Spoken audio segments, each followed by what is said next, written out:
Howdy, y'all. I wanted to talk about Arctic Awakening. This is a new narrative adventure game that takes place in the Arctic in the snow. This game reminds me a bit of Firewatch in terms of its presentation, in terms of how it looks, and how you navigate around, which Firewatch is a good, solid game. I really enjoyed that game. It's also similar to Firewatch in terms of you're playing this character and it's first person, so you don't really get to see what they look like. At some point you kind of do, but it's about you and interacting with other characters. That's what drives the narrative of the story. It's very character-centric, very character-heavy experience.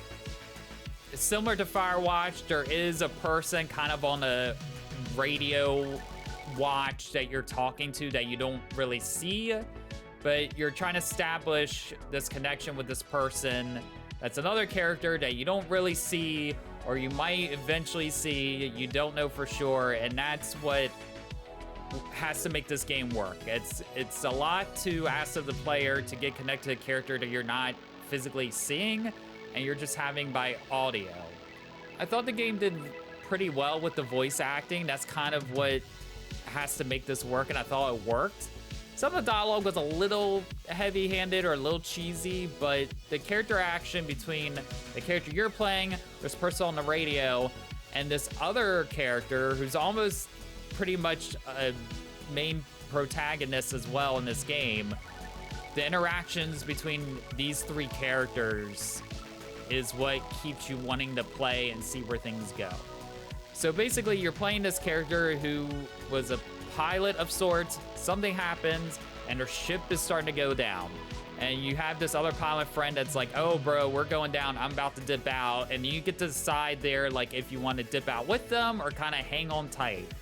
And right from the beginning there, you're getting choices. So throughout the game, you're getting a lot of dialogue options and choices, not only based on where you're going, but how your connections with the character change.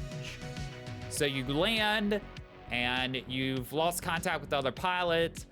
However, you do have this android character, and this whole game relies on you and this android robot character interacting.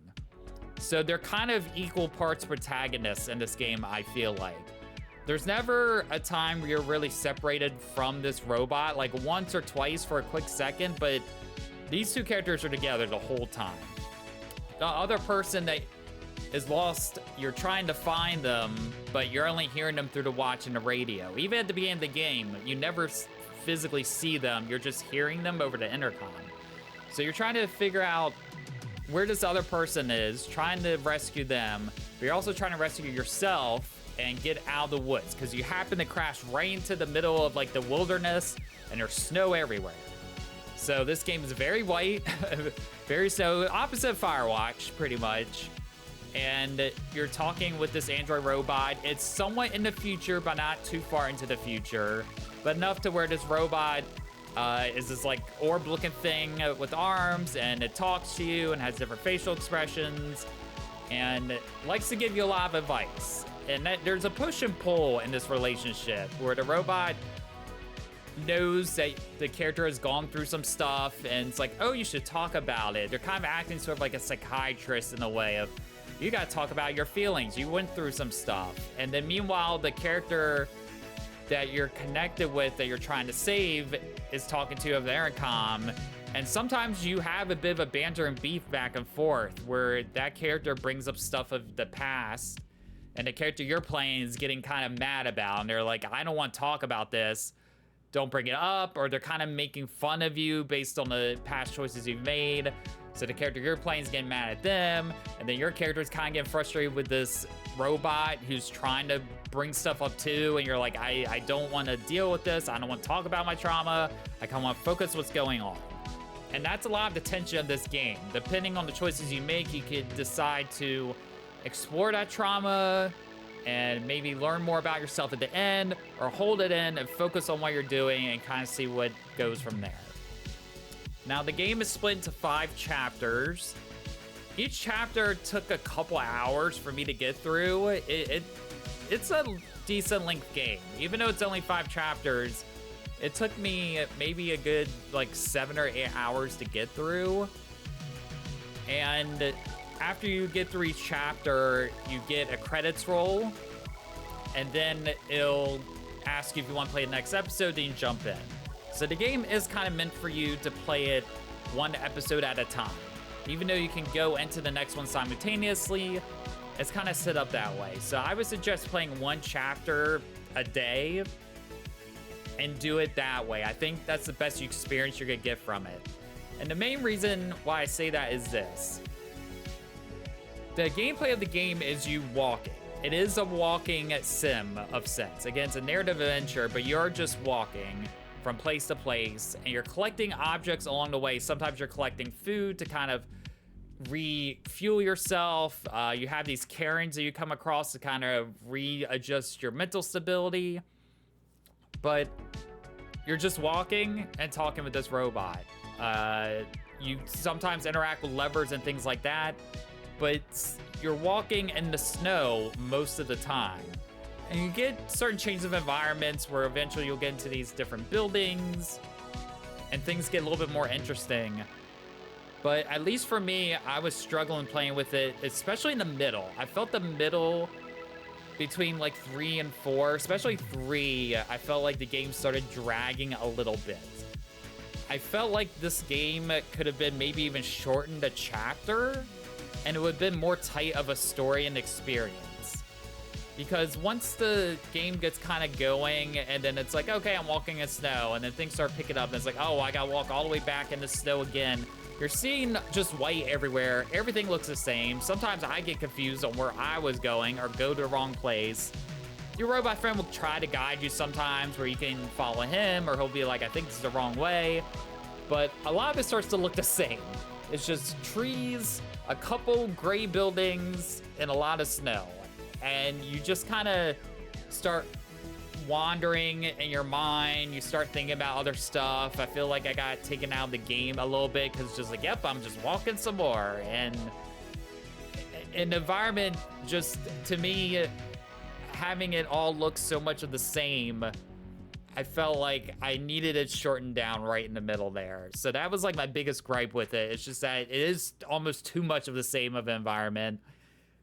Again, there's other places and stuff you visit, but sometimes too, you revisit places multiple times. You'll go to one place for one reason to do something, then you'll go back there to check out a new area or something else.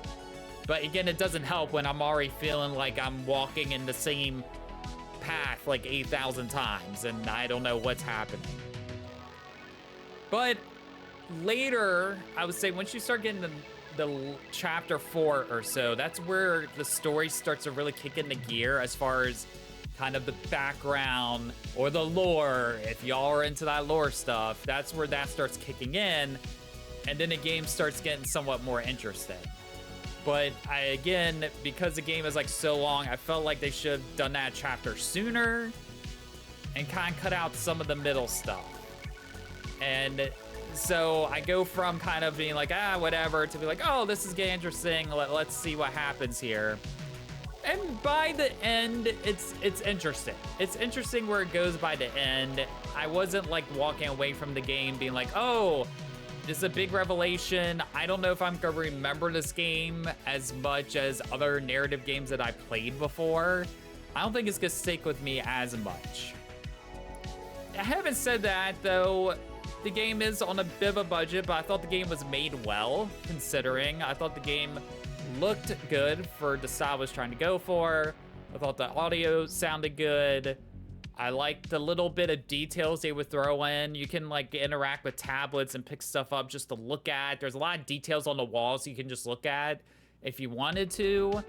And I like that they added some stuff there that you might not necessarily interact with, but it kind of gave the environment a little bit of flavor, a little bit of lived-in environment of sorts.